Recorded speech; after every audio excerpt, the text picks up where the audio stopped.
सलाम, नमस्ते, सत श्री अकाल। मैं हूं रजा और आप देख रहे हैं रजा ग्राफिक की सबसे खास रिपोर्ट, अंतर्राष्ट्रीय प्राइम टाइम रिपोर्ट। एक वीडियो के अंदर दुनिया की तमाम बड़ी खबर जो आपके लिए ज़रूरी है और आपके लिए जानना भी ज़रूरी है, वही हम आपके सामने खबर रखते हैं। तो इस वीडियो के अंत तक बने रहिएगा, वीडियो को पूरा देखिएगा। दोस्तों, बता दूं कि चाइना पूरी दुनिया के लिए ख़तरा है। अमेरिका जब चाइना से डर रहा है तो भारत के लिए चाइना कितना बड़ा ख़तरा होगा। दोस्तों, अभी तक हम सिर्फ हवाई बातें कर रहे थे और हमें लग रहा था कि ऐसा नहीं है, चीन इतना एडवांस। अरे भैया, कुछ दिन पहले ये वीडियो जारी किया गया था, ये देखिए, जिसके अंदर चाइना मास रोबोट बनाता हुआ नजर आ रहा है। ये कहा गया कि चाइना ये सिर्फ डराने के लिए कर रहा है, लेकिन चीन और अमेरिकी और जर्मन और पूरी दुनिया की तमाम इंटेलिजेंस रिपोर्ट से ये खुलासा हुआ है कि चाइना रोबोट लड़ाई वाले, जंग में लड़ने वाले और एक तरह से मिलिट्री रोबोट बना रहा है। ये कुछ दिन पहले जारी किया गया था, वीडियो हल्के में लिया। दोस्तों, अब LAC पर भारत और चीन की सीमा के करीब दावा यह है कि इसको किसी भारतीय फौजी ने रिकॉर्ड किया या भारतीय सीमा के अंदर से रिकॉर्ड किया। चाइना ने LAC पर रोबोट तैनात कर दिया है। सबसे बड़ी खबर और विजुअल आपके सामने, ये देखिए दोस्तों। उफ, ये चाइना कितना एडवांस हो चुका है। भारतीय सीमा के पास चीनी जासूसी रोबोट, वायरल वीडियो में दावा किया जा रहा है और अब ये एक बहस का मुद्दा बन चुका है। सवाल ये है कि क्या चाइना ऐसे रोबोट बना सकता है? जवाब आपका दिमाग आपको दे चुका है कि जी हाँ, चाइना जितनी एडवांस तरीके से आगे बढ़ रहा है, हम गोबर और पेशाब में फंसे हुए हैं। भारत का एक ख़ास समुदाय मुसलमानों से इतना ऑफेंड हो जाता है, खुद मकान खरीद नहीं पाते, मुसलमान जब जाके खरीदता है तो ताली बजाने लगते हैं, शोर मचाने लगते हैं, थाने का घेराव करते हैं। कोरोना जैसी बीमारी आती है तो पैखाने को, जानवर के टट्टी को, पैखाने को, पेशाब को दवाई बता दिया जाता है। हम गू, मूत और नफरत में फंसे हुए हैं और चाइना हमारी भारत माँ के लिए कितना बड़ा खतरा बन रहा है, इस पर वो खास समुदाय नहीं बोलेगा। हजरात, अगर आप रजा ग्राफिक देखते हैं तो इसकी वजह यही है कि हम आपको सच दिखाते, सच बताते हैं। बहुत सारे लोगों को, मैंने कुछ टिकटॉकियों को और कुछ रील वालों को देखा है जो आड़ी टेढ़ी बात करते हैं, जो सच खबर बताते भी हैं। मेरे जैसे और भी लोग हैं जो सच दिखाते हैं, कुछ यूट्यूबर्स, तो उनके नाम पर अब व्यूज कमाए जा रहे हैं कि भाई उन्होंने खबर गलत बताई थी। हजरात, आपको एक और सच्चाई का सामना करवाऊं और आप खुद ही वेरीफाई करेंगे कि रजा ग्राफी आपको कितनी क्लियर और पारदर्शिता के साथ खबर दिखा रहा है। मैंने आपको कल बताया था कि पाकिस्तान मदद भेज रहा था श्रीलंका। हमने पाकिस्तान के लिए एयर स्पेस बंद किया हुआ था, लेकिन ये जहाज़ जब श्रीलंका के लिए उड़ान भरता है और परमिशन जब हमसे मांगता है तो हमने परमिशन दे दी थी और हमारे ही एयर स्पेस का इस्तेमाल करके पाकिस्तान का जहाज़ श्रीलंका पहुंचा और मदद देकर आया। लेकिन आदत से मजबूर इस पाकिस्तान ने इल्ज़ाम ये लगाया कि हमने, यानी भारत ने, पाकिस्तान के जहाज़ को हवाई रास्ता नहीं दिया मदद भेजने के लिए, जिसके बाद भारतीय विदेश मंत्रालय के द्वारा पाकिस्तान के मुंह में मूता गया और ऑफिशियली कहा गया कि ये सरासर झूठ है। हमसे पहली बार परमिशन मांगी गई और हमने पहली बार में ही पाकिस्तान के मदद ले जाने वाले जहाज को रास्ता दे दिया था। लेकिन भारत को बदनाम करने के लिए पाकिस्तान फालतू की बातें कर रहा है। बात तुमने हमारे भारत, हमारे मुल्क की बेइज्जती वाली की है। तो आइए पाकिस्तान का और पाकिस्तानियों का पोस्टमार्टम करते हैं और ये कितने हरामी झूठे हैं, हम आपको इन्हीं के पिछवाड़े से इन्हीं की तस्वीर दिखाते हैं। ये देखिए, पाकिस्तान ने जो मदद भेजी थी, पाकिस्तान हाई कमीशन ने श्रीलंका को जो मदद भेजी थी और अपनी तारीफ़ें लिखी थी तस्वीरें शेयर करके, ज़रा जब हमने उसको जूम किया, जब जूम करके देखा गया तो जो पैकेट मदद के भेजे हैं वो 2024 के हैं, जो एक्सपायर हो चुके हैं 2024 में। यानी जो 2024 में एक्सपायर हुआ सामान है, एक्सपायर सामान पाकिस्तान श्रीलंका को भेजकर, वो भी भारत के रास्ते, भारत को बदनाम करके, श्रीलंका को मदद देकर तुर्रमखा बन रहा है। लेकिन औकात पाकिस्तान की यह है कि पाकिस्तान अपना एक्सपायर सामान श्रीलंका को दे रहा है और भारत की बुराई कर रहा है। अपने गरीबान में झांको और थोड़ी सी शर्म करो और अल्लाह का खौफ करो। उधर मेरे दोस्तों, भारत के हमारे नेवल ऑफिसर ने कहा कि ऑपरेशन सिंदूर में हमारी नेवी ने पाकिस्तान की नेवी पर इतनी पैनी नज़र बनाई थी कि हम चारों तरफ इस तरह से फैले थे कि वो पाकिस्तान की नेवी अपने पोर्ट के अंदर बंद हो गई थी और बाहर नहीं निकली थी। बयान सुनाऊंगा आपको अभी। पाकिस्तान के ऊपर खुलासा करते हुए हमारे नेवल ऑफिसर ने कहा कि पाकिस्तान की नेवी पर हमारी पल पल नजर है और यही चीज चीन की नौसेना पर भी अप्लाई होती है।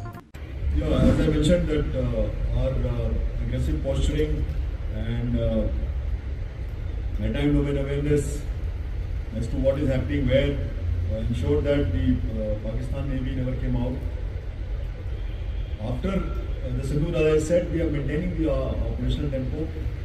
We are ensuring that the maritime domain awareness is complete.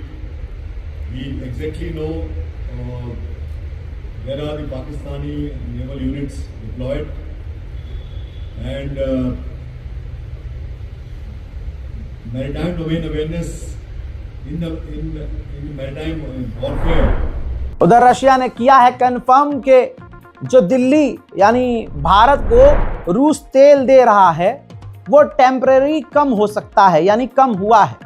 बात बिल्कुल क्लियर कर दूं, कहा था हमारा वाला झुकेगा नहीं, और मोदी जी ने कहा था कि हम तो तेल लेते रहेंगे, अपनी सरकार से कहलवाया था कि हम डरते नहीं हैं, तेल लेते रहेंगे। तो रशिया हमारा दोस्त है, जहां से फायदा होगा वहां से लेंगे। लेकिन कम तो हुआ है, क्रिमिनल ने कंफर्म किया है, भले ही ये टेम्परेरी कम हुआ है। अब भारत आने वाले हैं व्लादिमीर पुतिन, ऐसे में रूस ने बड़ा खुलासा किया है और अगर भारत ने इसका सही फायदा उठाया तो हम काफी मजबूत होंगे। रशिया के विदेश मंत्रालय के द्वारा कहा गया है Su-57 दुनिया का top most powerful fighter jet है और S-400, 500 भी खतरनाक डिफेंस सिस्टम है और भारत से बातचीत के एजेंडे में ये शामिल है। कहा जा रहा है कि भारत को यह ऑफर किया जा सकता है। उधर नो लिमिट पार्टनरशिप ऑफर कर दी है। रशिया ने भारत की बल्ले बल्ले कर दी है, दिल खोलकर भारत के आगे बिछा दिया है। दोस्तों, भारत के लिए कहा है रूस ने कि नो लिमिट ऑन पार्टनरशिप, जितनी पार्टनरशिप चाहिए रशिया से भारत को, जो चाहिए भारत को रशिया वो सब देने को तैयार है। उधर खबरों का असर होता है, सोशल मीडिया की ताकत है। दोस्तों, हमने आपको बताया था कि इमरान खान पाकिस्तान के पूर्व प्रधानमंत्री जिंदा हैं या मारे गए नहीं पता है, प्रेशर का असर होता है। अब पाकिस्तान के पूर्व प्रधानमंत्री इमरान खान की बहन को 20 मिनट के लिए उनके भाई इमरान खान से मिलने दिया गया, यानी इमरान खान जिंदा हैं। लेकिन उनकी बहन ने मीडिया को बताया कि बहुत बुरी हालत में है, टॉर्चर किया जा रहा है, छोटे से सेल के अंदर रखा गया है। और मेरे भाई इमरान खान ने बताया ये सब कुछ पाकिस्तान के आर्मी चीफ आसिम मुनीर के कहने पे हो रहा है। मैडम, इतना बताइएगा कि खान साहब की सेहत कैसी है, वो कैसे लगे आपको, क्या बात की उन्होंने? सेहत अल्हम्दुलिल्लाह ठीक है, मगर जो भी वो उन्होंने बड़े गुस्से में थे, कहते हैं कि हमें ये मेंटल टॉर्चर कर रहे हैं और सारा दिन कमरे में बंद, थोड़ा सा बाहर जो निकल सकते हैं, कोई किसी से कम्युनिकेशन नहीं। कहते हैं कि आसिम मुनीर जिम्मेदार है, ये सब कुछ हो रहा है। बाकी कितनी देर मुलाकात रही है मैडम आपकी? अच्छा, सेहत उनकी ठीक है? पाकिस्तान जहां पड़ोस के देशों पर आतंकवाद का इल्जाम लगाता है, इस इल्जाम में खुद की फट के चार हो गई है। कल फिर से पाकिस्तान के खैबर पख्तूनख्वा के इलाके में धमाका हुआ। इस धमाके में नया कुछ नहीं था, नया लेकिन ये निकल के आया है सामने। धमाके तो रोज ही हो रहे हैं। इस धमाके में हुआ ये कि खैबर पख्तूनख्वा में जो 4 लोग मारे गए, उसमें पाकिस्तान का एक सीनियर ऑफिशियल भी मारा गया है। अब मैं आपको सैटेलाइट इमेज दिखा रहा हूं, ध्यान से देखिए। पाकिस्तान कह रहा है कि ऑपरेशन सिंदूर में उसकी लाल नहीं की है हमने। दोस्तों, ये देखिए, उसने हमारी मिसाइलों से जो नुकसान हुआ है उसको रिपेयर अब जाकर किया है। अब जाकर आप बिफोर आफ्टर देखिए कि हमने जब फोड़ा है तो कैसा हाल था और अब जाकर उसने उन साइट्स को दोबारा से रिबिल्ड किया है, बनाया है। तालिबान ने कुछ ऐसा काम किया है, एक इस्लामी कानून के नाम पर ऐसा काम किया जिसकी चर्चा दुनिया में हो रही है। हजरात, अफगानिस्तान के अंदर एक व्यक्ति ने एक बच्चे के परिवार के 13 लोगों को कत्ल कर दिया। उस पूरे परिवार में एक 13 साल का छोटा सा बच्चा बचा। तालिबान ने जांच पड़ताल की, उसे गिरफ्तार किया जो 13 लोगों का कातिल था। ऐलान किया कि इस्लामी अंदाज में पब्लिक के सामने उसको सजा दी जाएगी। और फिर हुआ ये कि उस 13 साल के बच्चे से तालिबान सरकार ने उसके 13 घर वालों के जो कातिल था उसको गोली मरवा दी। 13 साल के बच्चे से कातिल को गोली मरवाई और ये सज़ा पब्लिक डोमेन में दी गई, पब्लिक प्लेस में दी गई और ऐलान करके दी गई। और इस सज़ा को अपनी आंखों से लाइव देखने के लिए, तस्वीर देख लीजिए, 80,000 अफगानिस्तान के लोग वहाँ मौजूद थे। जर्मनी का इस्लामोफोबिया देखिए, एक महिला पढ़ लिख कर मुसलमान लड़की इस लेवल पर पहुंच गई कि वह जज बनने के कगार पर थी, ऑर्डर पास होने थे। जर्मनी की कोर्ट ने कहा, अधिकारियों ने कहा कि आप मुसलमान हैं जो भी हैं, लेकिन आप ये स्कार्फ उतार दीजिए, आप ये स्कार्फ, सर का स्कार्फ उतार दीजिए। उस मुसलमान ईमान वाली लड़की ने स्कार्फ उतारने से मना कर दिया, तो जर्मनी की कोर्ट ने कह दिया कि आप जज नहीं बन सकती क्योंकि आपने हिजाब उतारने से मना कर दिया। ये होता है ईमान। और हमारे यहाँ महक परी है, महक परी जैसी मुसलमान लड़कियां भरी पड़ी हैं।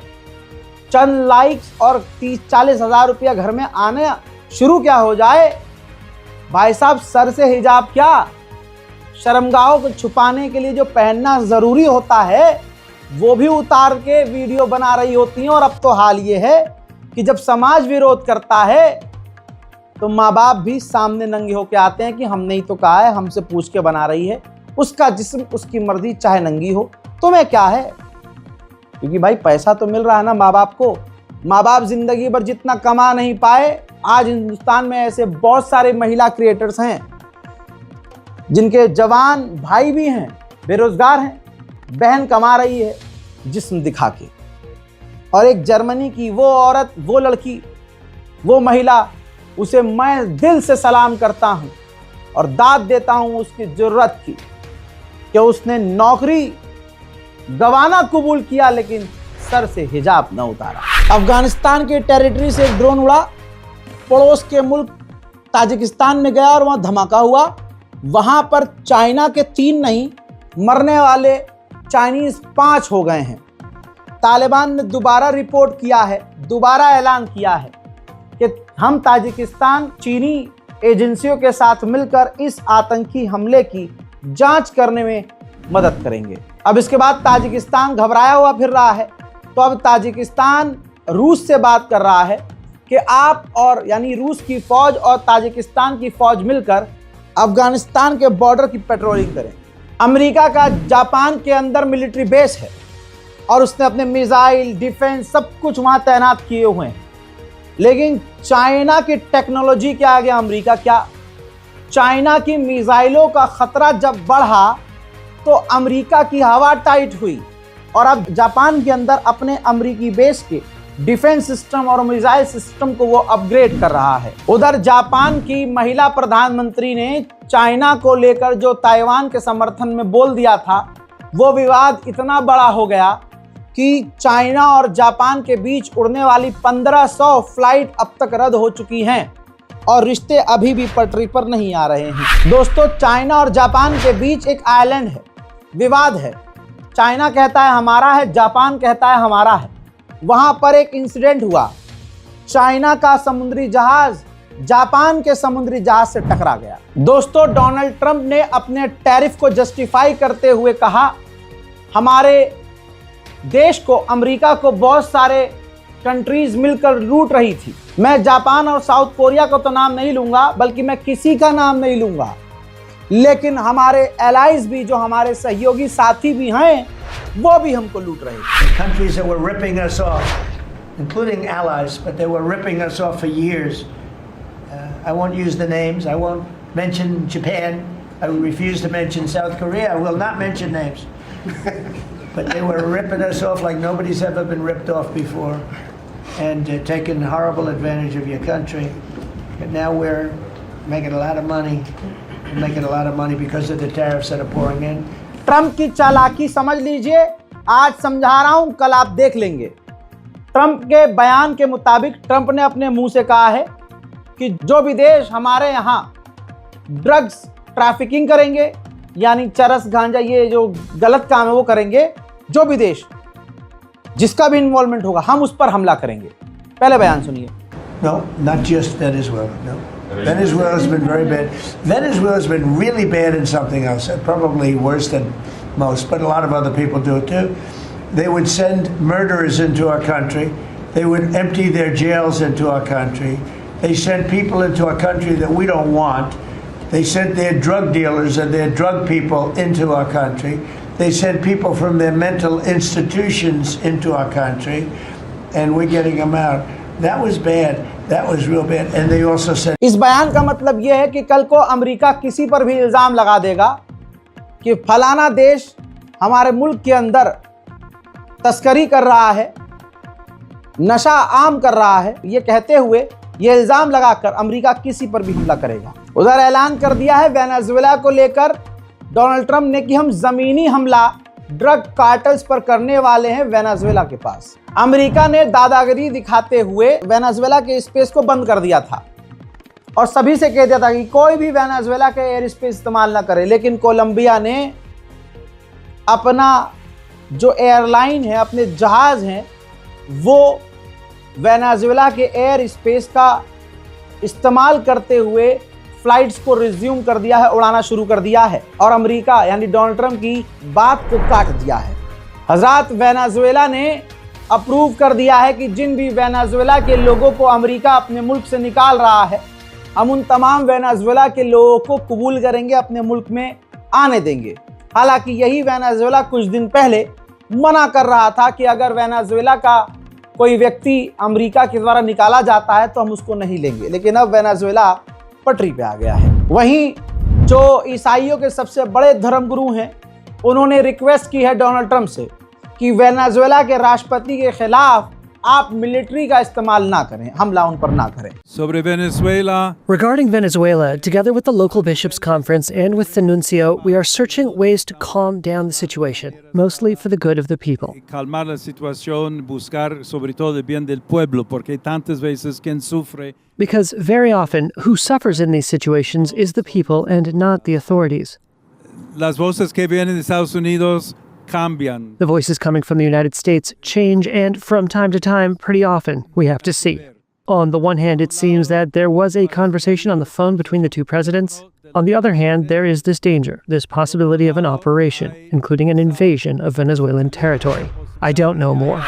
अब नजर डोनाल्ड ट्रंप की कोलंबिया पर भी तो है। जो कोलंबिया है वो बहुत ज्यादा ड्रग्स बना रहा है, कोकेन बना रहा है, गलत चीजें बना रहा है। I hear Colombia, the country of Colombia, is making cocaine. They have cocaine manufacturing plants, okay? And then they sell us their cocaine. We appreciate that very much. But yeah, anybody that's doing that and selling it into our country is subject to attack. इसके बाद America की सेना ने एक बार फिर से तस्वीर देखिए, वेनेजुएला की एक और बोट पर हमला किया है। श्रीलंका से बाढ़ का एक खतरनाक मंजर है, कई इलाकों में बाढ़ है।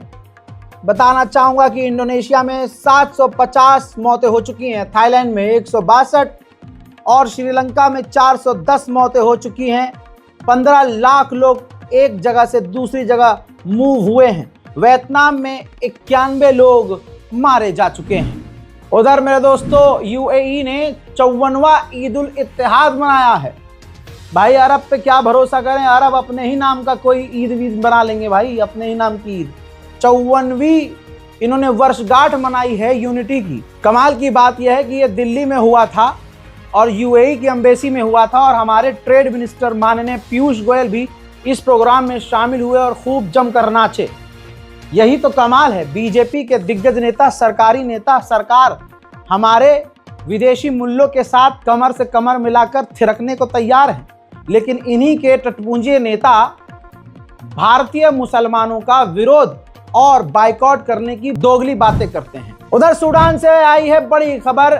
सूडान की आर्मी को बड़ी मिली है कामयाबी। RSF यानी रैपिड सपोर्ट फोर्स, जो आतंकी कृत्य कर रही थी और वहां के आम लोगों का नरसंहार इसने किया है, उनके हाथों से कई इलाके को, कई गांव को आजाद सूडान की फौज ने कराया। हजरात, अंतर्राष्ट्रीय प्राइम टाइम रिपोर्ट में आज और अभी के लिए इतना ही।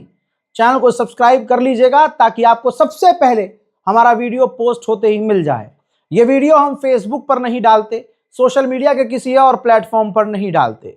अगर आप ये फेसबुक पर देख रहे हैं तो या तो ये कोई हमारा फैन पेज है जिसने ये अपलोड किया है, जिसका हमारे से कोई लेना देना नहीं है, उनको हमसे मोहब्बत है, बेचारों ने डाली है, और मैं कॉपीराइट नहीं देता हूं।